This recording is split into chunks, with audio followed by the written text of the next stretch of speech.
True haunted Airbnb story that ruined their vacation. The listing had nearly perfect reviews, 5 stars across the board, secluded but safe. Exactly like the photos. Peaceful beyond words. It was advertised on Airbnb as a luxury cabin just outside Aspen, Colorado, tucked deep into the mountains, surrounded by pine forest and silence. For Ethan Carter and Marissa Klein, it seemed like the perfect escape. They had both been overworked for months. Ethan in finance. Marissa in marketing. Long hours.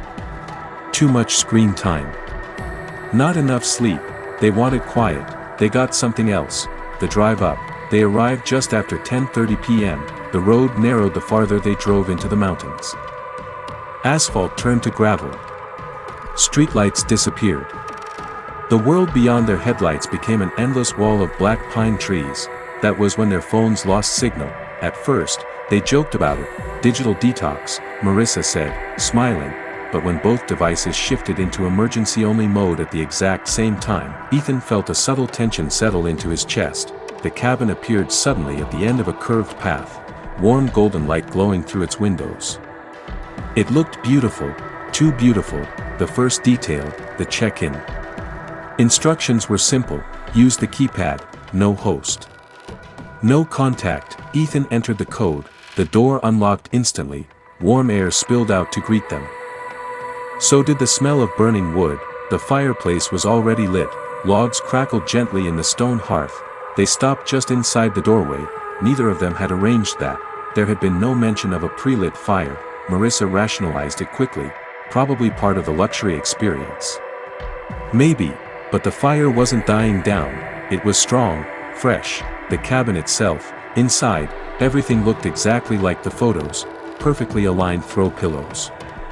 A spotless kitchen. Not a single personal item in sight. No family photos. No forgotten book on a shelf. No coat on a hook.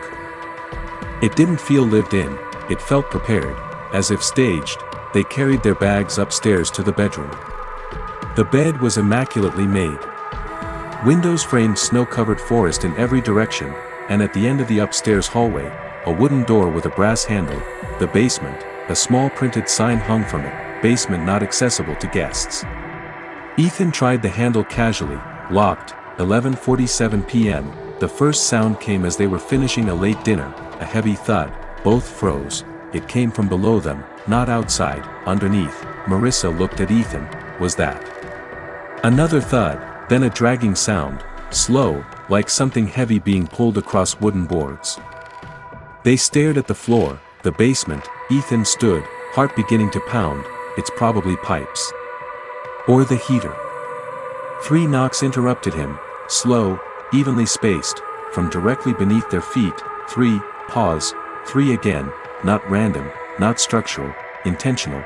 2:13 a.m., they eventually went to bed, though sleep came lightly. Ethan woke abruptly. No noise, no movement, just the overwhelming sense that something was wrong. He looked at the digital clock on the nightstand. 2:13 a.m., the bedroom door was open. He distinctly remembered closing it, at the end of the hallway. Illuminated faintly by moonlight, the basement door was no longer fully shut. It was open an inch. The air smelled different, damp, earthy, like soil after rain. Marissa stirred awake. Why is that door open? Before Ethan could answer, it slammed shut. The sound shook the walls. Marissa gasped. Then came the footsteps. The stairs, slow, measured, descending from below. Each step creaked under weight. Not hurried, not chaotic, controlled. They got out of bed simultaneously. Another step. Closer. Ethan grabbed the fireplace poker from downstairs and positioned himself at the hallway entrance. The basement doorknob began to turn, slowly. As if whoever was on the other side wanted them to see it happen. The door opened 2 inches. Darkness filled the crack, then 4 inches. Inside the blackness, movement, tall, wrongly proportioned. The hallway lights flickered once, then went out completely. The lock. They ran for the front door. It wouldn't open. The keypad was dead. The handle jammed. Marissa's breathing turned panicked. Ethan pulled with force. Nothing. Behind them, the sound of breathing. Close, too close. Warm air brushed past Ethan's ear. then, silence. Complete and suffocating, morning. They woke on the living room couch, sunlight streaming in, fireplace cold, front door unlocked, basement door shut, no sign of disturbance, no broken locks, no footprints, no damage. Everything normal. They left within 10 minutes. The disappearance. As soon as they regained cell service, Ethan opened the Airbnb app. The listing was gone, not unavailable. Gone, no past reservation history, no host profile, no message thread, nothing. Customer support informed him that no property matching that description existed in that region.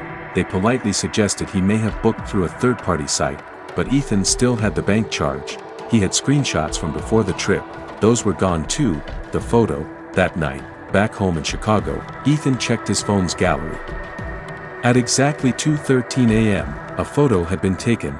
It showed him and Marissa standing in front of the basement door.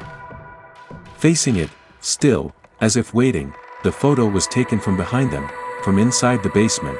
Marissa broke down when she saw it. They had no memory of taking it. The ending. For weeks, nothing happened. They tried to move on. Then one evening, while Ethan reviewed his bank statement again, something new appeared. A second charge, $0, from the same merchant, time-stamped 2:13 a.m. He stared at it, confused. Marissa called from the bedroom. Ethan? Her voice sounded distant. He walked in slowly. She was sitting on the edge of the bed, staring at her phone. The camera app was open, front-facing. But she wasn't looking at herself. She was staring at something over her shoulder. Ethan stepped closer. On the screen, in the dim reflection behind her, a wooden door, with a brass handle, not part of their apartment, and faintly, beneath the image, 3 fingerprints appeared on the glass. From the inside of the screen, 3 taps echoed softly in the room. Knock, knock, knock. Ethan turned around instantly. There was no door behind them, no hallway, just their bedroom wall. When he looked back at the phone, the reflection was gone. The camera app closed by itself. Time, 2:13 a.m.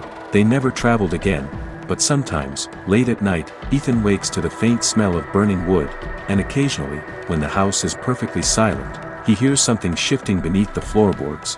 Not scratching, not crawling, waiting, and somewhere, in the dark, a basement door is slowly opening. Like and subscribe for more creepy stories and suspenseful horror.